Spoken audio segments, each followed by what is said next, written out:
Thank you all for your patience. Hello, everybody, and welcome into Senior Living Live. My name is Melissa. Thank you so much, as always, for being with us. Today, we are talking about positive aging. Wouldn't we all love that? It is possible for just about everybody, with the right mindset, of course. And today, we're going to help give you some tools that you can use to thrive while aging. Our best resource for this, of course, is the woman you see on your screen, Diane Lang. She is a positive psychology educator and coach. She has a wealth of knowledge, and we are so happy that she was able to come back and join us here on the program.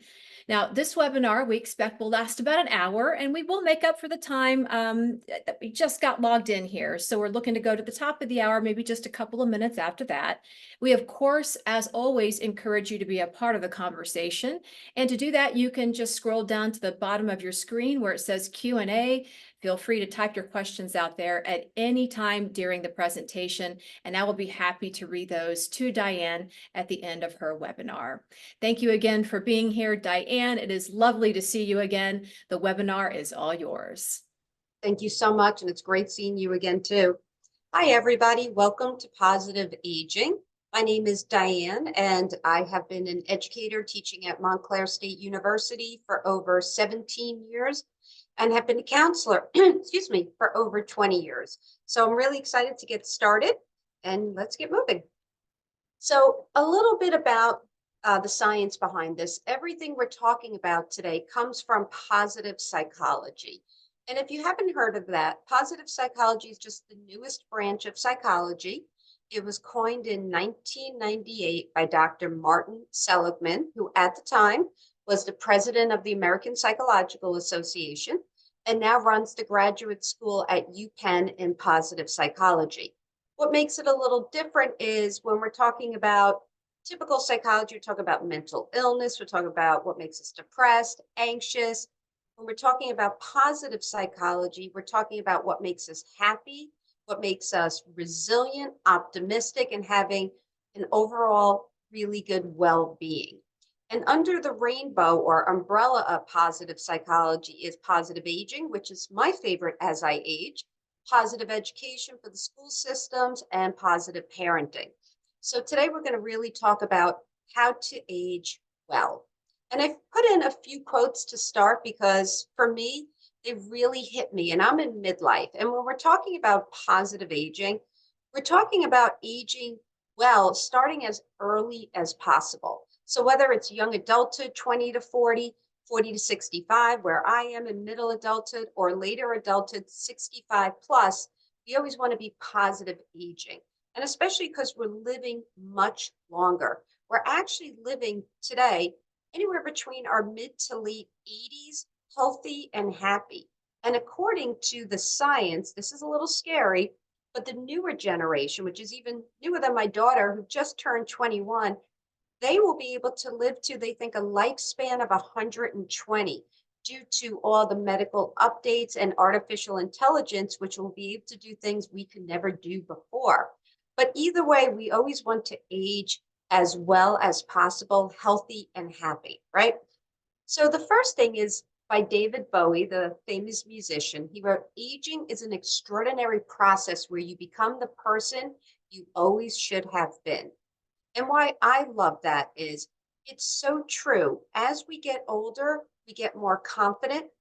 We feel a freedom to be ourselves. We become a little bit more authentic or true because we lose a lot of the fear or looking for acceptance and approval from others, which gives you a sense of freedom.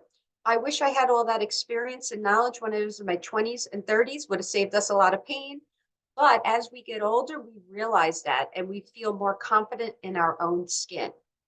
The other quote I love by Betty Friedan, the famous author and feminist, is, "Aging is not lost youth, but a new stage of opportunity and strength." And in all honesty, every chapter in our lives, no matter where you are today, whether you're in middle adulthood, you're in later adulthood, every chapter is filled with new opportunities, new gifts, and we have new strengths that we can use.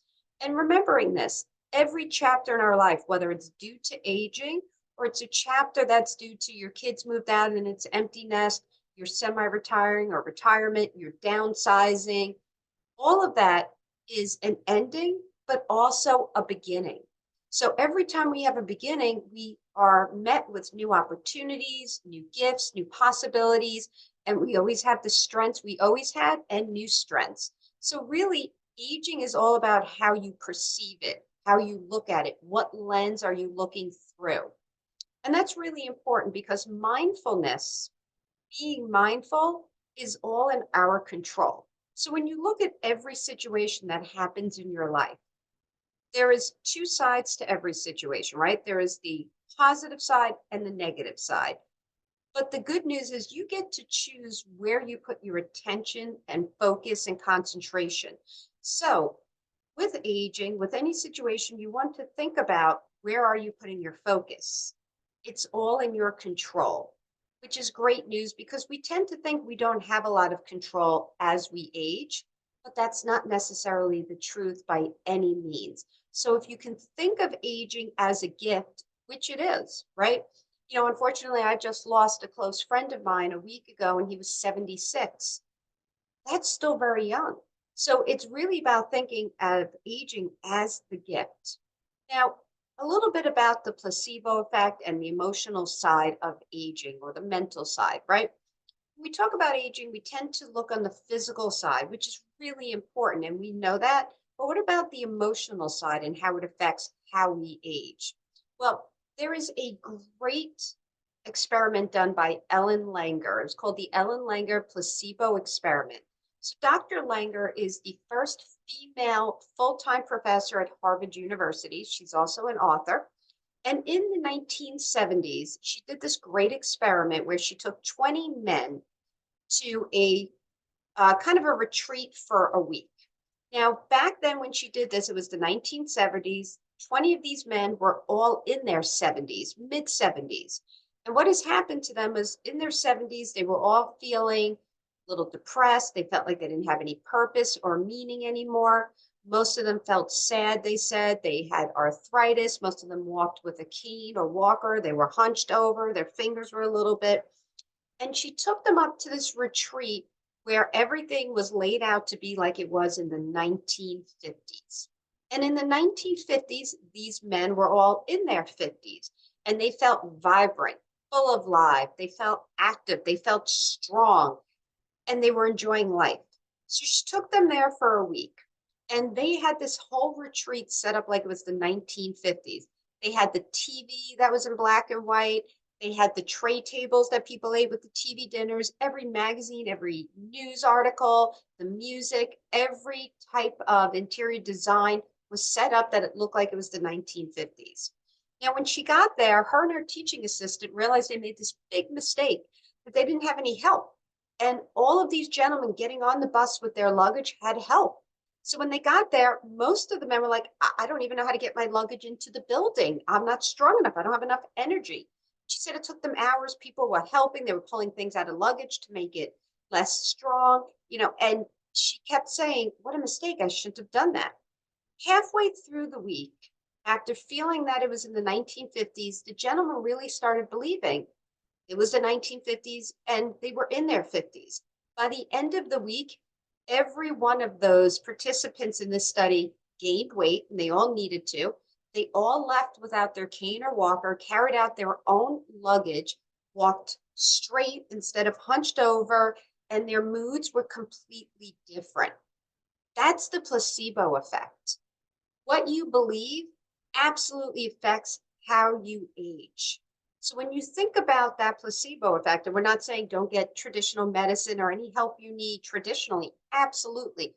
But we're saying your mindset, which is completely in your control, plays a huge role in how you age.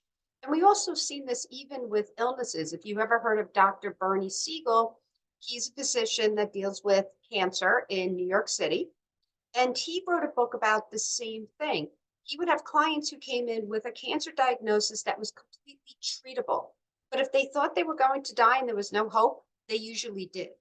Then he would have clients or patients come in and they had stage 4 pancreatic cancer, which is a death sentence. And they said, nope, not ready to go. And they would live another 4 or 5 years when they only had 3 to 6 months to live. Your brain plays a biggest role in how you age. And I learned this one of the hard ways. Unfortunately, my best friend growing up, her mom got cancer at 72 years old. It was pancreatic cancer, stage 4. And doctor said to my friend and her brother, you know what, it's all about quality of life. We could do a little bit of chemo just to kind of help her, but we're seeing 6 months. And when the doctor told their mom, the mom actually looked up at the doctor with her finger and said, "Nope, I'm not ready to go. They just had a baby. I am living longer." Doctor said, "Great attitude. Love that. Keep it up."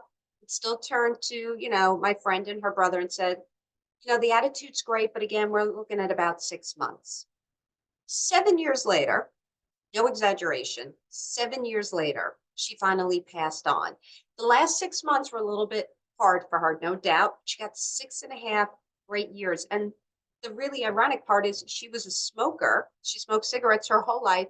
And the doctor didn't even ask her to quit because they didn't think it was worth it. And sometimes quitting caused all this withdrawal. They like just try to cut down, gave her an oxygen tank, and she still smoked the next 6.5 years. Doctors couldn't figure it out, but my friend's mom will tell you it was all attitude. And again, we have a lot of placebo experiments that say this. So think about, what is your belief system on aging? Really think about that. Now, one of the things to think about when we think about aging is your belief system. And all a belief system is are thoughts that you have over and over again. Now, what happens is you get these belief systems when you're in childhood, between birth and about 7, 8 years old, when we absorb like sponges, right? That's the time where we learn quickly, we absorb everything. So between those ages of birth and about 7, 8, you are learning all your belief systems from the people who raise you, your parents, your grandparents, your siblings, if you had a babysitter or nanny, whoever that was. And we learn as children through role modeling, imitation, and observation. So, not only what your parents or siblings talked about, but how they acted shows you a lot about their belief system, which you downloaded at such a young age, and that became your belief system. So, when you look at your parents and your grandparents and say, how did they age or how did they view aging? That'll give you an idea of what your belief system is about aging. Like for me growing up, I remember when my mom turned around 40 and she cut all her hair off. She had long hair, cut it all off. And I remember some of the neighbors did that, some of her friends. And I remember being like, "Mom, why'd you cut all your hair off?" Not that it looked bad, it just was kind of confused because she always had long hair. And she's like, "Oh, as you get older and you hit, middle life and stuff, you should cut your hair short and dress differently." And I remember thinking that, and it stayed with me for a while until I got older and I realized I didn't like that belief system. When I turned 50, I refused to cut my hair off. I like long hair. It's what I feel comfortable with. I changed the belief, but I remember holding on to that belief system for majority of my life. I just challenged it. So when you look at aging, there are people who think once you age, you're not useful anymore, there's nothing to look forward to, and they will not have the positive aging experience. If you believe that as you age, things get better and new opportunities and possibilities come, then aging will be a positive experience. So that's one of the first things to think about. What is your belief on aging? The other question is, what's your belief on change? Because aging is just change and transition, right? We go from perimenopause to menopause, we go to the empty nest syndrome, even men, their hormones shift. We go through retirement, then we downsize, we move. All of these changes happen. So, what is your belief system on change? That's really important too. And change absolutely can be scary. We know that when change happens, whether it's planned and exciting or unplanned like COVID, either way, it can cause what we call anticipatory anxiety, the fear of what could happen, the what ifs. That's completely normal and natural. But if you look at aging as, okay, it's going to be tough, I might even be a little fearful, but I'm excited to see what's on the other side, or I'm excited to see how much I grow and change, then it'll be a different experience.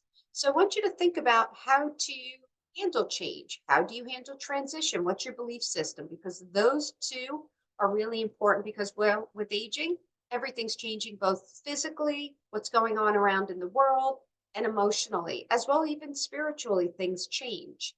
So Think about your belief system. And if your belief is not serving you, again, you have the ability to change it. It's just about being self aware and making the changes.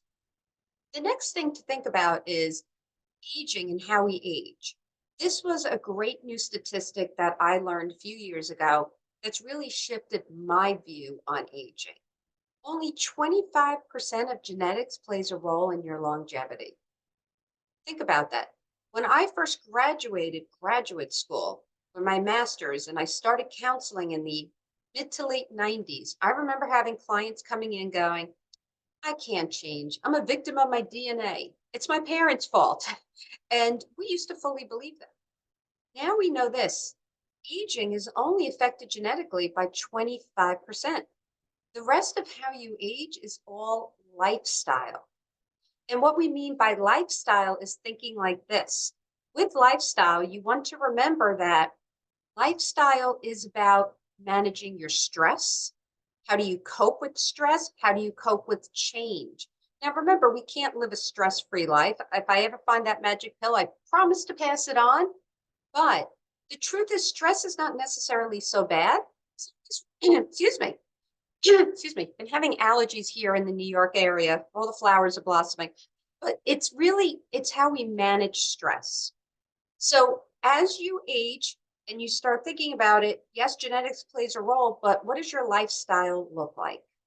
That's the really important part. Your diet, your sleep, how much water you're drinking. Do you exercise? Do you do mindfulness of any type? It doesn't have to be meditation. So a lot of people say they can't meditate or yoga. There's a million ways to be mindful, but how do you reduce stress? Looking at your lifestyle, which again gives you a lot of control that you probably didn't think you had beforehand. So remembering that statistic. Now, jumping in a little bit to the happiness side, right? Because we're talking about positive aging and positive psychology.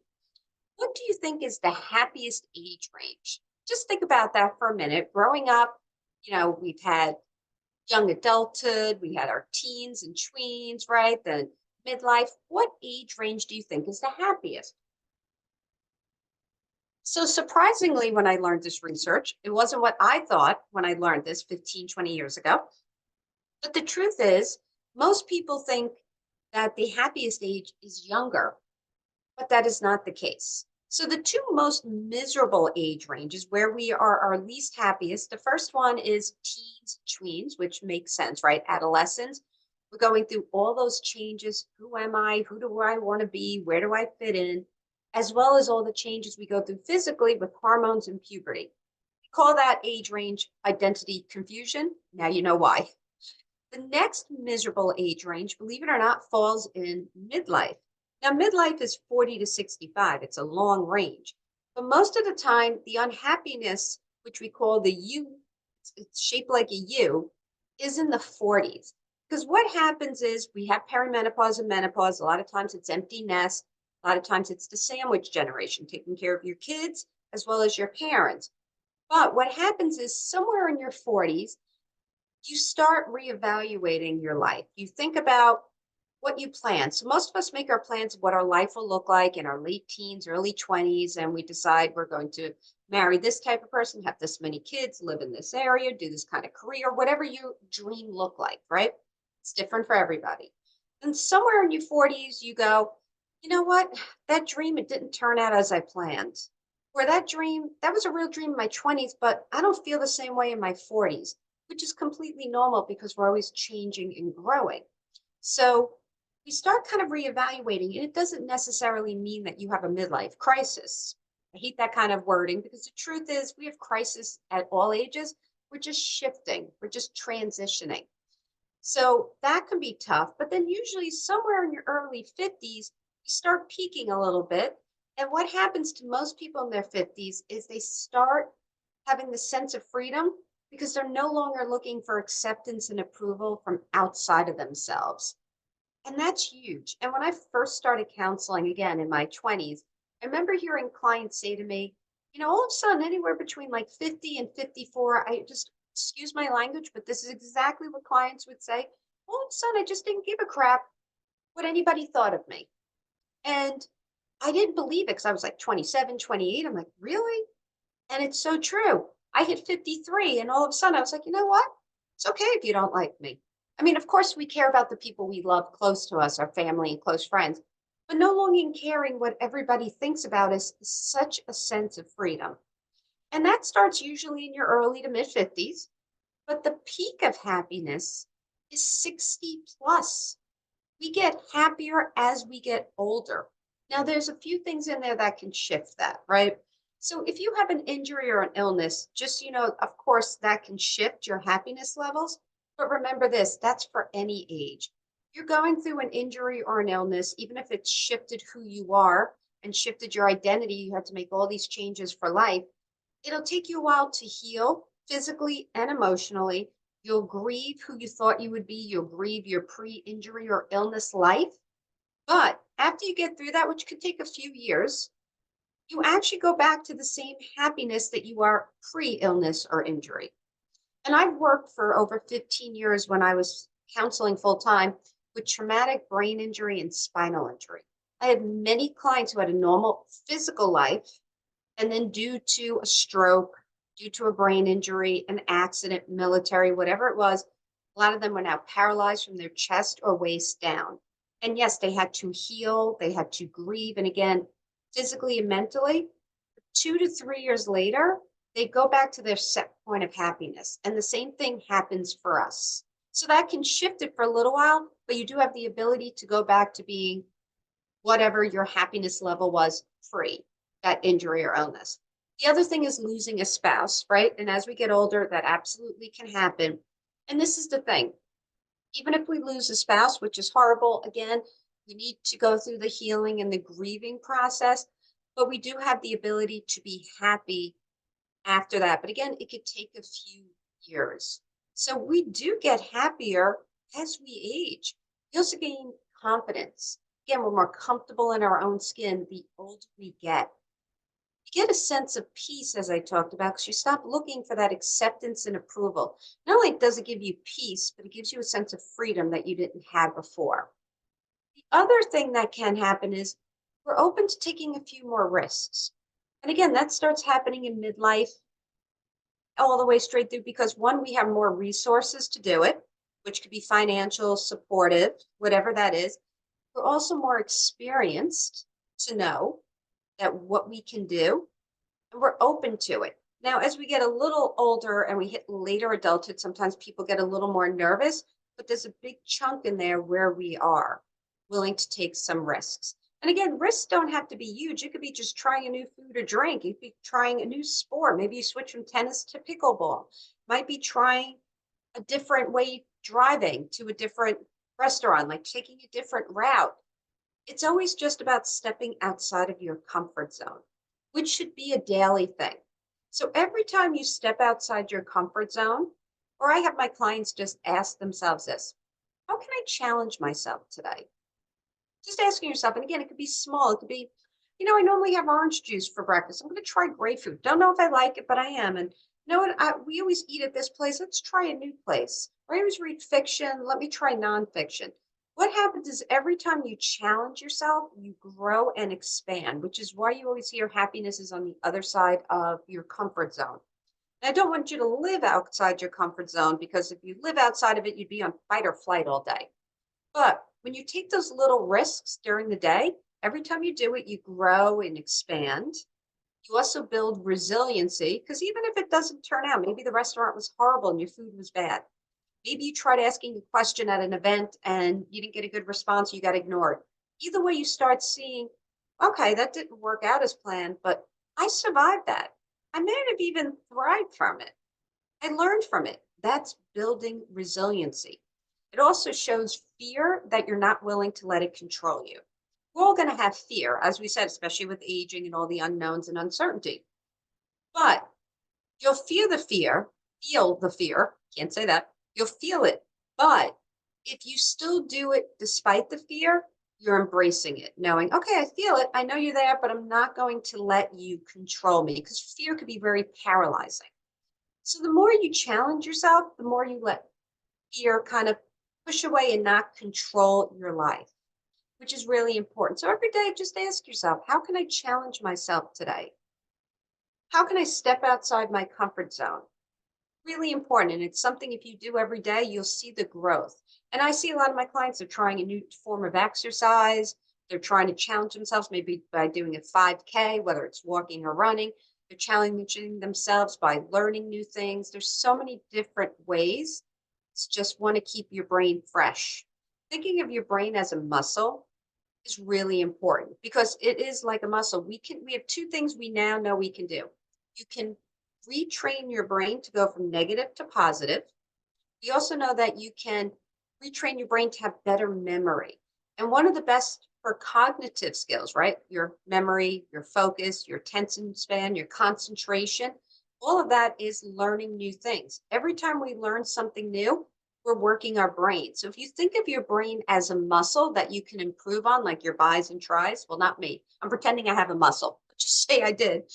You can work on it the same way. So exercising your brain, obviously doing cognitive work is great, but challenging yourself by learning something new is big. So thinking about that. When we age positively, it also means that we need to know that we need other people. And we do. We can't heal, grieve, or forgive or process alone. We need other people. That's a big part of life. We don't need a lot of people. We just need a few people that are unconditionally there for you. And that's the key, unconditional. Now, what does that mean, unconditional? It means that they don't have conditions no matter what. So they won't be like, well, can't listen to you because I'm busy today, or I would love to, but I just got other things going on, or it doesn't fit their schedule. They're unconditionally love and respect you no matter what, which means they won't abandon you, they won't judge you, and they won't reject you. And that's important because if we feel that people will judge us or they'll reject us, we won't open up. We won't be authentic. We won't be vulnerable. We won't self disclose, which is very unhealthy when we're pushing all of those emotions down, right? So as you get older, remembering that we need to have relationships. We need to have just a few unconditional relationships. If for some reason that is not available for you at the moment, where family, friends aren't there, then you want to think about it in a different way. So maybe if you're very religious or spiritual, it could be your rabbi, your priest, your minister, your pastor. If you're still in a working situation, it could be your HR, EAP. If you have downsized and you're living at senior living, it could be anybody in the staff as part of your family. If it's medical, it could be your doctors, your specialists, or it could be professional, a therapist, a life coach, social worker, whoever it is. But we need to have that unconditional support. So making sure you have that, that is really big because it's one way that we also reduce our stress by knowing we have people that we can go to.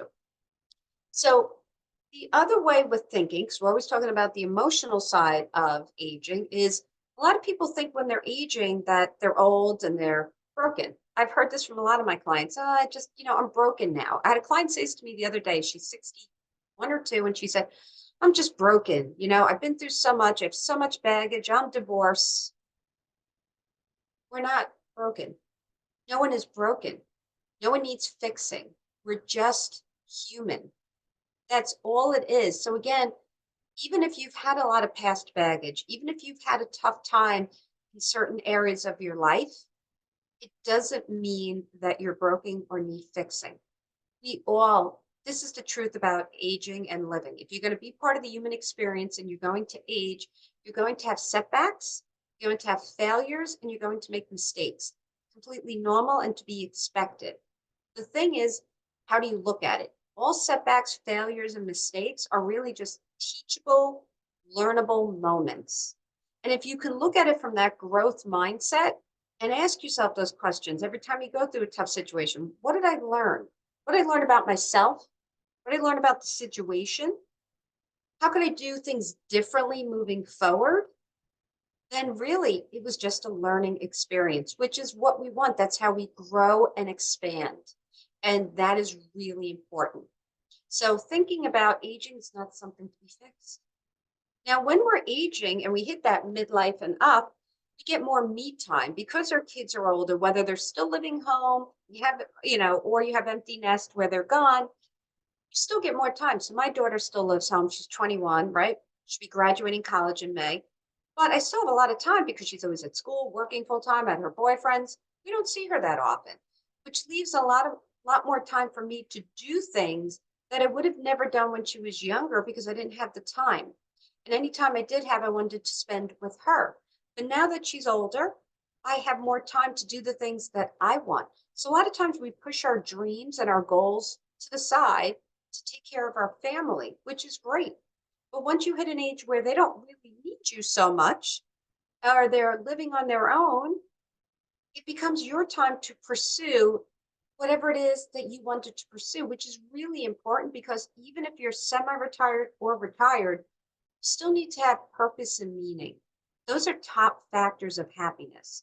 You might look at purpose and meaning differently. It doesn't have to be about money or title or status or power anymore. It might be about volunteering, might be how you change with friends and family or your community or how you give back. It's just thinking about this question: how can I make this world a better place? Because that's what happens once we hit midlife and up.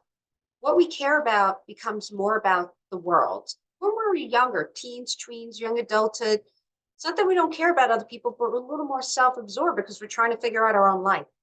But once we get older, we start worrying about the rest of the world and we start thinking, how can I make this world a better place? How can I give back? How can I serve? And that starts shifting. So instead of thinking about, oh, what's my purpose and passion and thinking it has to be this big thing, ask yourself this question: what is your caring? What do you care about? What sparks your interest? What piques your interest, right? What brings you excitement? What could you talk about for hours and hours, even if you hate speaking? What is something you would advocate for free? You just want to do it. And can you use any of your gifts or strengths to help that? I have a client who's semi retired, and she realized that what she did for a living is great, but that's not her caring anymore. What's her caring is animals. She has 4 cats, a few dogs, um, fish. I don't know what else she has. And she just wants to make the animals have a better life. And she started volunteering in the Catskills, that's upstate New York, because I'm in the New York area, and started a side business where she helps people to live vegan lifestyles because that's what's important to her. She's a vegan, and she shifted and she's not worried about the money. She just wants to help and make an impact, which is important too, because as we get older, we want to live our legacy. Most of us think about what would our legacy be, right? How do we want to be remembered? You don't have to just think of it that way. Think about, am I living my legacy?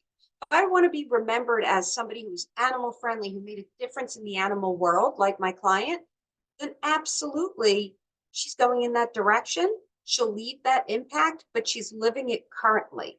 So, thinking about for you, how can you make the world a better place using your gifts, your strengths, what you care about, and putting it out there? Again, doesn't matter about your title, the power it brings you, the status, or how much money. It's about making a difference in the world, whether it's the whole world or just your community or your family and friends. Either way, that's what it turns into. So you have more of a time. But remember this: what meant a lot to you in 20s and 30s, which made you pick your career, is not always what you feel in your 40s, 50s, 60s, and so on, because we're always changing and growing. Sometimes it is, and you become a consultant or you teach it. That's great too. Other times you totally shift. My client who went into the vegan and helping animals, she worked in the music business for 30 years in marketing. Two totally different side, but she using her marketing gifts that she learned, that she went to school for, what she used for 30 years to help all of these nonprofits with a newsletter and marketing and being at the events. So you can take your gifts and shift, but making sure you always have an intrinsic purpose, a purpose that gives you a feeling of excitement, that's something you truly love, that you want to really help and make an impact. The next thing is, as we get older, or even no matter what your age is now, it doesn't matter. Socialization is one of the top factors of happiness. And I really want you to think about this when we think about socialization. It's an umbrella term. So there's 3 areas that fall underneath it. First one is support system, which we talked about, that unconditional support. The second part is fun. And really what you want to ask yourself is, how do you cultivate happiness? Because again, what cultivated happiness last year might not be the same for you this year. It's really spending your time going, what does cultivate happiness? And for a lot of us, what has happened is once we started getting into a life where we're taking care of others, our own kids, our spouse, our parents, making sure our job is done, we kind of forget what makes us happy. So sometimes you got to dive in and ask yourself, what really brings me happiness? And it's very individual. What makes me happy might not make you happy. For me, it's very simple. My dog and chocolate, and I'm pretty good. You might be a cat person and a glass of wine. Everybody's different, but asking yourself, how do I cultivate happiness? And am I doing it? So when you know what cultivates happiness in your life, are you scheduling it into your life? Sometimes we don't do that. And the last part is community, which is really important because community, whether you get it at senior living or where you live, whether you get it with a book club or a sport or a PTA, doesn't matter. The community is where we feel a sense of belonging and acceptance, which is very important because the two emotional basic needs we need to have are acceptance and belonging. And when we're part of a community where we feel like there's people who are similar to us, who understand us, that we have a lot in common, that's what gives us that belonging and acceptance. It also, with community, gives us the support system we're looking for, right? If you're part of a community, maybe it's a religious or spiritual community, or like I said, you've downsized, you're living in senior living. That community takes care of each other when something goes wrong and we need help.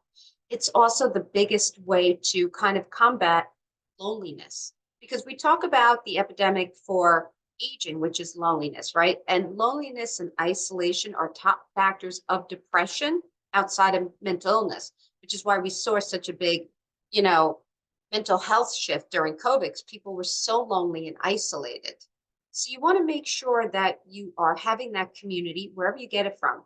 And the other piece with this is we want positive relationships. So socialization means, yes, trying to socialize. And of course, virtual is great. It's a great option when the weather's not good, all winter, rain, or you don't feel good, or your car is broken, you can't drive, but we still need in person. So try to get as much in person as well and bounce it off with a little virtual. But we need positive relationships. And this is why. So we have negative people and toxic people. But just know this, moods and emotions are contagious. So when you're thinking about the handful of people you spend the most time with, friends, family, neighbors, coworkers, whoever it is, right? Thinking about those people, ask yourself, are these people negative or toxic? Now, negative is kind of like your negative Nancy, your Debbie Downer, right? The person who sees the glass half empty, the pessimist, and pessimists now call themselves realists, so the realist. But if you have one or two of those negative people in your circle, not that big of a deal. Even though they're negative and they see the glass half empty, you still have big hearts. The relationship is reciprocal, and you might just have to say to them, let's go have fun, or hey, I really need you to listen, and they'll do it. But if your whole circle is negative, then you want to ask yourself, why? Now, there could be a few reasons. Sometimes it is you are the pessimist, and you can make that choice. Do I want to be a pessimist? Do I want to be happier? And just so you know, everybody has the ability to be happier. It's your choice, though. Is it that you're going through a bad time? So life's a roller coaster ride, right? Up and down. Sometimes it's going to be great. Sometimes it's going to be not so good, right? That's the norm. And maybe you're in a time of your life where a lot of stuff has happened and you're feeling negative. So you find yourself more attracted to the negative or more comfortable there at the moment. Wasn't where you were last year, and it's not where you want to be next year, but it's where you are now. Or are you the positive person, you think, or the people pleaser who thinks you're going to go into this group and lift them up? If you do feel that way, just so you know, negativity is way stronger than positivity. And it's because we all have what's called a negative bias. Everybody has it. It's genetic. And that negative bias tends to have us lean towards the negative, get stuck in the negative. So negative's really stronger. So they will bring you down before they lift you up. And what you want to think of is if you're in a group surrounded by all of that, you have to ask yourself, are you a people pleaser? Because the people pleaser is the person who, even to the detriment of their own health, makes sure everybody else is happy, makes everybody else a priority, puts themselves on the bottom of the priority list, if they even do, never has self-care, has a hard time setting boundaries of saying no, self-care, asking for help. And those people end up very stressed, angry, and resentful. So really make sure. Now, if you're surrounded by a toxic person, which is different than your negative, something to really consider because toxic people affect your health. Remember, some of the biggest stressors in life are people. And again, we want to reduce our stress as we age or manage it well. So if you have a toxic person, now a toxic person looks like this, and I'm going to give a generalization, but a toxic person is one, the person who is extremely selfish and self absorbed. Not self care, that's completely different. Selfish, self absorbed is they only care about themselves. Everything they do is about them. They don't even think about the other person, they don't have empathy. That's the first. The second is they're very controlling, perfectionist, very judgmental, insulting, critical. And the hard part with them, if it's a newer person, somebody you just started dating or somebody you just met, they're really charming at first, very charming. And then they kind of suck you in, and then they start becoming very controlling and judgmental and unrealistic expectations and putting you down. So that's another one. Third is they're always surrounded by a ton of drama and chaos, like follows them wherever they go. And the last one is they're a victim. They're always a victim. So nothing is ever their fault. So if you're expecting an apology from them, you might as well just forget about it because the truth is, for someone to give you a genuine apology, they have to be aware of what they did wrong. They have to take accountability and responsibility for what they have done. But if they're always the victim, they can't take that responsibility or accountability. So you never get a genuine apology. You might get one of these like, well, sorry you feel that way, but I had nothing to do with it. So being mindful of that. Now, a toxic person will affect you instantly, but what's toxic for me might not be toxic for you. So again, you can use this mind-body connection. Where do you hold stress on your body? And if you're around somebody who's toxic for you, you will feel it instantly. If it's your stomach, it'll start right away. They'll give you a headache. You'll feel the tension in your neck, your shoulders, your back, or your jaw from grinding it. Pay attention to those mind-body connection because that is a sign. If you can break up with a toxic person, we suggest it. If you can't, or it's family, or you choose not to, then it's all about having boundaries, healthy boundaries that work for you, and also setting up a lot of time limitations because that's the only way to have a healthy relationship to begin with. And as we age, we want to have more positive relationships. And we want to reduce our stress. So I'm going to skip through this just for a sec to get to the positive emotions because I'm running out of time. But this is my favorite, and I'll wrap it up on this. So positive emotions. We have negative emotions and positive emotions. Negative emotions, as we talked about, stress, anxiety, anger, fear, worry. I hate to call them negative per se because the truth is they're natural and normal. We need to feel them to heal, but they're more negative, they're more intense. On the other side, we have positive emotions, joy or happiness, love, gratitude, kindness, inspiration, hope, right? There's a whole bunch of them. But this is how much stronger negativity is to positivity. We need three, yes, three negative emotions to balance out one positive. So what I want you to think of is looking at a daily diet, right? Remember back in the day, we had that pyramid from the FDA. You needed this much fruits, this much veggies, dairy, milk, all of that to be physically healthy. For us to be emotionally healthy, we need to have a daily diet or a daily dose of positive emotions. Now, what happens is when we get that daily diet of positive emotions, we can live up to 7 years longer, healthier, and happier. Also, again, we can balance out the negative emotions. So you want to think about how can I get as much positive emotions in my day? And it's much simpler than you think. So in the morning, when you wake up, I bet most of you make your bed. Well, at least some of you do, right? It's a military activity.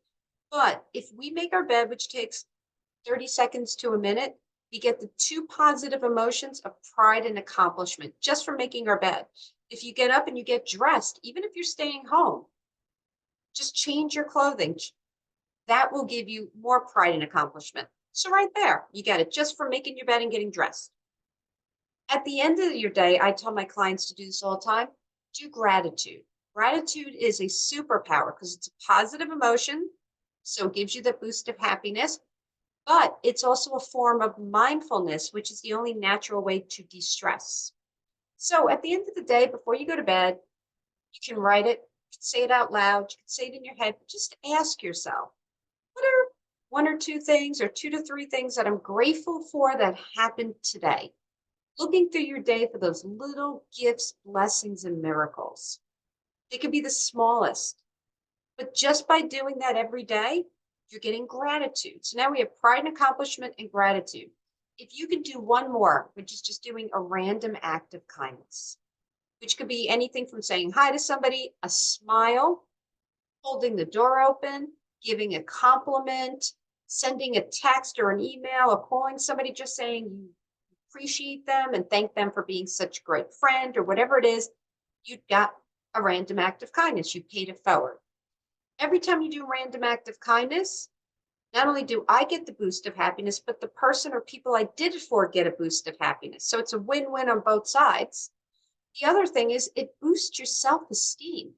So, and here is in the positive psychology science, if you do gratitude once a day and random act of kindness once a day for a month, people raise their happiness levels by 30%. And it's free and easy. If you learn something new, right?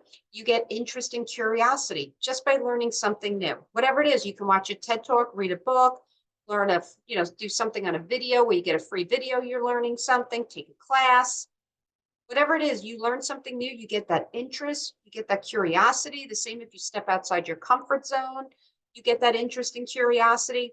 It's right there. You got 5 or 6 positive emotions. If you show love, and again, you get positive emotions by giving or receiving, telling someone you love them, giving them a hug, holding hands, putting your arm around them.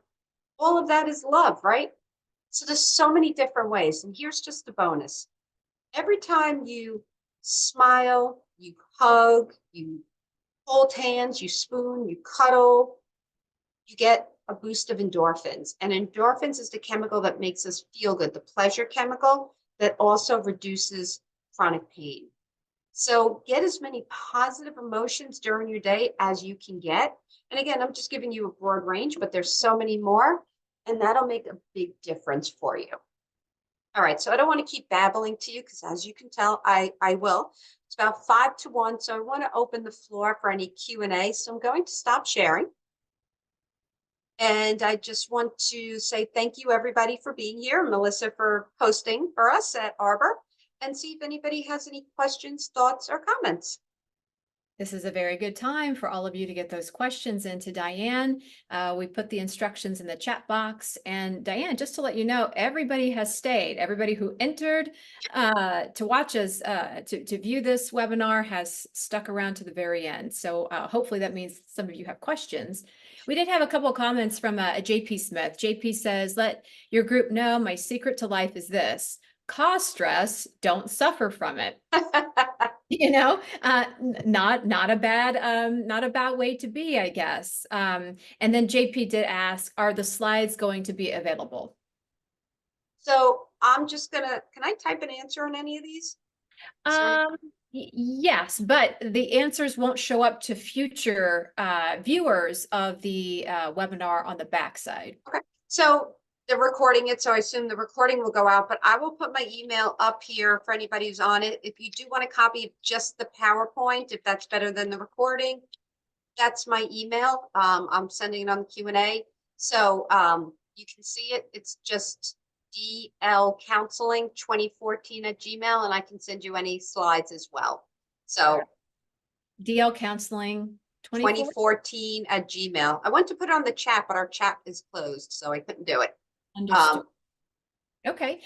So one more thing, because again, people will be watching this on the back end. Can you just spell that out phonetically so that somebody can write that all down so that they don't miss a single letter, which could change where that email is going? Sure. You were able to send it to everybody. I can't do that on my chat. It's not allowing me. Can I send it to you, Melissa, and you can put it up there? Yes, but for those who are watching who won't get to see the chat on the back end, they'll just get to see you and I on the Yep. screen I'm here. just going to put it up here Yep, so you can put it. perfect. So my email again is DL, my initials, Diane Lang, counseling, COUNSELING, 2014 at gmail.com. Perfect. Awesome. Okay. So, JP, we hope that that answers your questions. Thanks for being a part of the chat. Jennifer says, what if I have no family at all and live alone, no kids, no partner, and no husband? So when you don't have that support system, this is when you really want to rely on community. And friends can become family, which happens to a lot of us, but you really want to think about what's your community and where do you want to get community. So what interests you? So community can be, again, it could be a certain sport. It could be a class, like an art class or a group. It could be a hiking group. You can get community if you live in a community of senior living, like Arbor. You can join a community center or a senior center, depending on your age. But it's really about branching out. And there's also on the internet called Meetup, MEET, up, up.com, which is not a dating website. Don't want to confuse the two. It is a site that you can go to find activities. People go, like, I had a friend who always wanted to do Sunday brunch, and some of us just don't have the availability. I have clients on Sunday, so I can't do it. She joined on Meetup and started doing Sunday brunch once a month with this group. I had another client who wanted to do bike riding and he didn't want to do it alone. He formed the group on Meetup. So you can form your own group or you can actually join one, whatever works best for you. But you do want to reach out and get community. If that's a hard thing, you find yourself introverted, you could do virtual communities like this, which might be a little easier. Or you do want to think about doing something professional, maybe speaking with a counselor to gain a little bit of confidence to get out there. And also remember, community can be religious or spiritual as well too. Churches and temples are wonderful communities as well. Yes, great options there. Anonymous asks, my spouse has Alzheimer's. Any advice? Hardest time of my life, wishing she was like she used to be. I miss her. Absolutely. And one, I'm sorry. I know how tough this can be.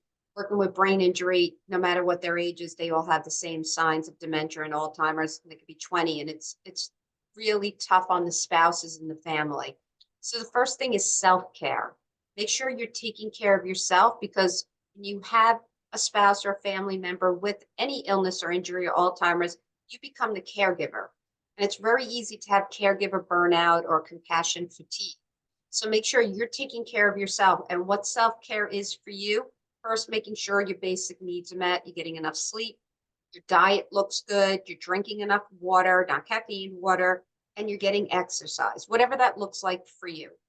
Also, make sure you have that support system.